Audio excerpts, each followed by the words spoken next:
दिवंगत उपमुख्यमंत्री अजित पवारांच्या निधनानंतर राष्ट्रवादीच्या राष्ट्रीय अध्यक्षपदाच्या निवडीबाबत सध्या पक्षांतर्गत हालचाली सुरू आहेत। या पदाकरता सुनेत्रा पवार यांचं नाव जवळपास निश्चित आहे। 26 फेब्रुवारीला राष्ट्रवादीच्या कार्यकारिणीत याची अधिकृत घोषणाही होणार आहे। काही दिवसांपूर्वी आमदार रोहित पवार यांनीही सुनेत्रा पवारांच्या नावाला पाठिंबा दिलेला, मात्र आता रोहित पवारांनी या मुद्द्यावरून टीका केली आहे। सुनेत्रा काकी राष्ट्रीय अध्यक्ष व्हाव्यात यासाठी केवळ 35 आमदारांच्या सह्या आहेत। इतरांनी सुनेत्रा काकींना पाठिंबा का दिला नाही असा प्रश्न रोहित पवारांनी उपस्थित केलाय। आधी सुनेत्रा पवारांच्या नावाला पाठिंबा देणारे रोहित पवार आता या मुद्द्यावरून शंका उपस्थित करत आहेत। त्यामुळे रोहित पवारांच्या मनात नेमकं काय आहे याची चर्चा राजकीय वर्तुळात सुरू झाली। काही आमदारांशी तुम्ही बोललात तर ते तुम्हाला नक्कीच सांगतील, पण आमदारांशी बोलताना सुनेत्रा बहिणी काकी या राष्ट्रीय अध्यक्ष व्हाव्यात यासाठी सगळ्याच आमदारांनी सह्या केल्यात असं नाही, 35 आमदारांनी सह्या केल्यात असं आम्हाला कळतं।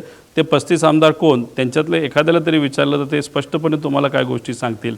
आणि सर्वच पदाधिकाऱ्यांनी सह्या केल्यात असं नाही, ठराविक मेजॉरिटी पदाधिकाऱ्यांनी सुनेत्रा काकींसाठी सह्या केल्यात। ज्यांनी सह्या केल्यात त्यांना तुम्ही विचारा, ज्यांनी सह्या केल्याच नाहीत त्या का नाही केल्या, कोणते आमदार आणि कोणते पदाधिकारी, हे खरंच संशोधनाचा विषय आहे।